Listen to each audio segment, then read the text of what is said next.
What's up, guys? Wanted to talk to you today about a topic that has been discussed between my wife and I, some friends, some family. It seems to be an issue on social media.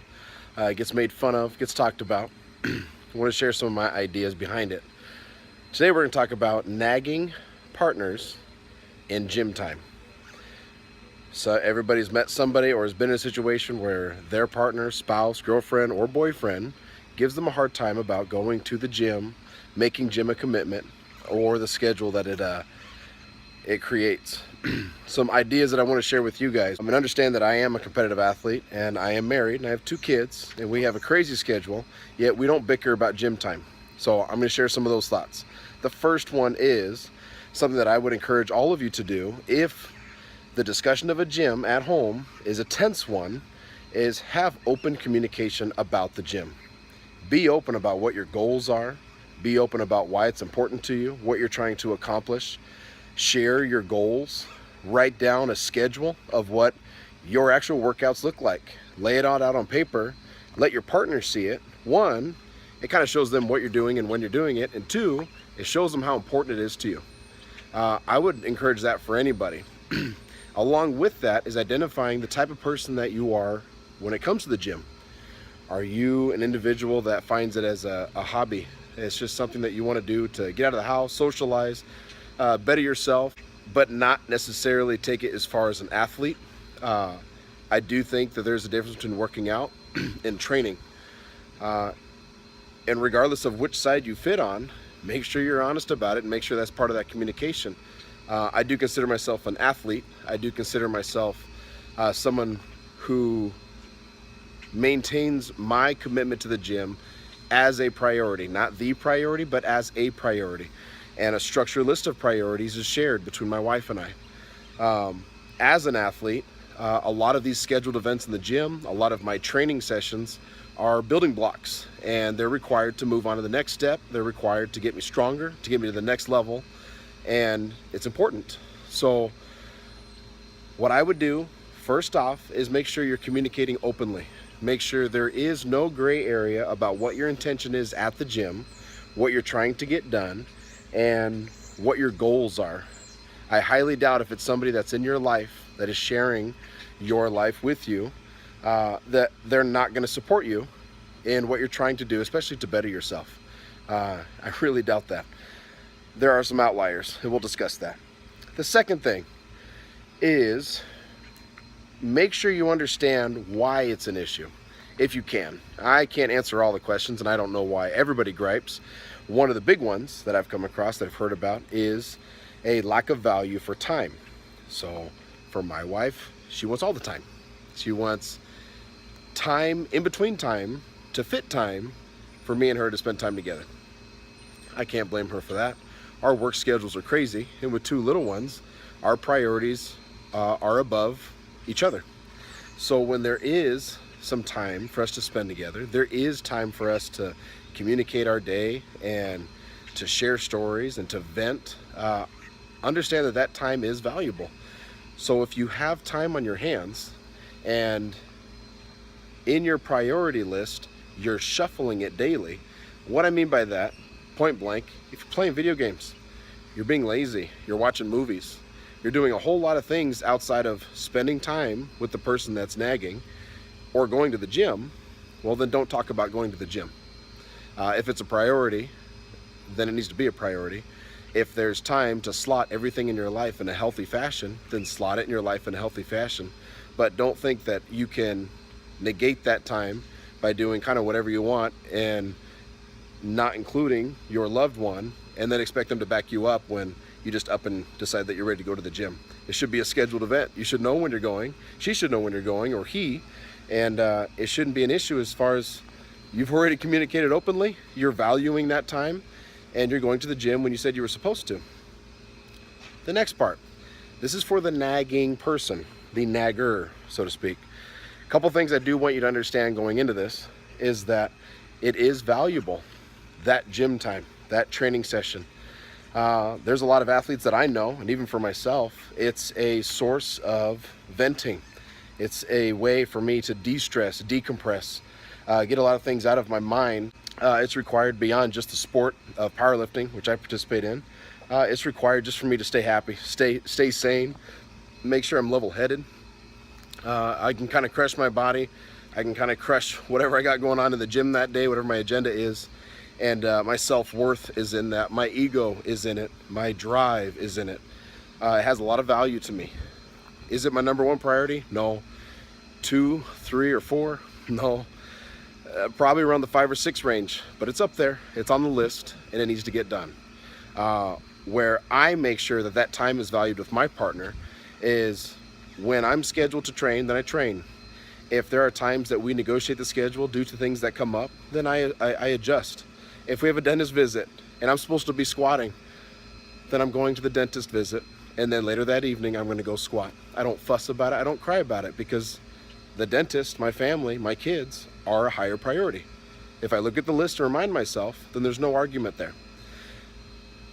The nagging person, please understand the value in it. If that's not working, if you feel like you're still squabbling, you're still bickering, see if you can encourage that open communication. See if you can sit down with the gym goer and kind of hash some things out. Make sure it's all on the table. There's no gray area. There's no stones unturned as far as what the agenda is. The next part that I want to talk about is fudge time. Fudge time, by definition, is time that is in addition to whatever that event was scheduled for. If you're looking at me crazy thinking you never heard of fudge time, well, when you tell your husband, hey, I'm going to go get my nails done, I'll be back in 20 minutes. What the husband does is he calculates fudge time, which means 45 minutes to an hour later, he'll see you again. You're going to go change real quick because you don't want to be seen in public in the certain outfit that you're wearing. You tell him, I'll be ready in 10 minutes. That incorporates fudge time. So maybe 20, 25 minutes later, you're going to be ready to go. That's fudge time. So if I tell my wife, hey, this session today, with the amount of volume I'm doing, is supposed to be about an hour, she incorporates fudge time. We talk about fudge time. I have to warm up. My joints are rusty.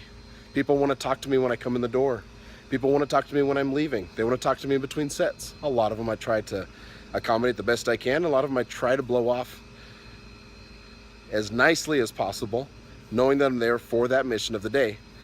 And the final piece that I want to bring up, this is for the nagger and the gym goer, is if you're still having a hard time, you've discussed fudge time, you've discussed your priorities, you've had open communication about what the goals are and what you're trying to do and what your agenda is, and they're still bickering, well, if there's an issue over jealousy, if there's an issue that you're going to an environment where there's going to be people of the same sex and opposite sex that are sweating and wearing less clothing than what some might consider appropriate, talk about it.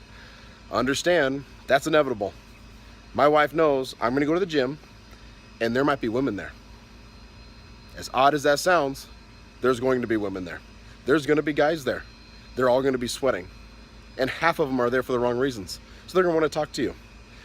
She trusts me to blow off who I need to talk to who I need to, but make sure that I maintain my priorities. We're okay with that. If that doesn't satisfy you, if you are the nagging person that feels, no, Chris, you know what? Whoever this person is that's in your life that you feel is inappropriately using that time in the gym, they're looking for an opportunity to cheat. If cheating is even crossing your mind in regards to somebody going to the gym or the amount of time they're spending there, this video isn't your help. That help is going to be that's a different topic. That's some issues that you're going to have to discuss with your partner. That has nothing to do with the gym. If in that conversation or in these bickerments, if the blame falls to the gym, trust me, you're just going to spark a fight with that guy anyway. Don't blame the gym because he'll defend her. Blame the choices he makes. Blame the priorities that he's choosing. Blame the action he's taking. But don't blame the gym. The gym's an environment. It's a building. It's a room. It just has weights, okay? The last part, and I really want you guys to actually take value to this, is I can't stress enough the communication part. If you're open and you're honest and everything and the integrity is there, you really don't have a whole lot to worry about. If the griping continues despite open communication, well, I don't want to tell you to leave who you're with, but if it's not fitting and it's not working And if staying with the current person you're with, despite their views on your training, is going to diminish your training or cause you to kind of walk away from it, you gotta throw that on the weigh scale and decide for yourself. Final last piece before I forget this part. This is something that I was kind of talking to my wife about before I started this video, and it kind of prompted it for me. Gym goers,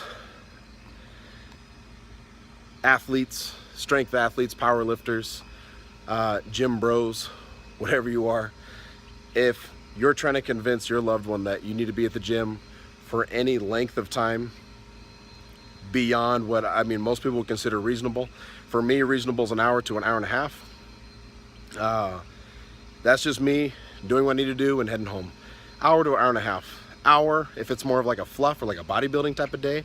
When I'm really grinding out high volume on squats, deads, or bench, it takes a while, especially with breaks in between or me just kind of ramping up the bigger weights.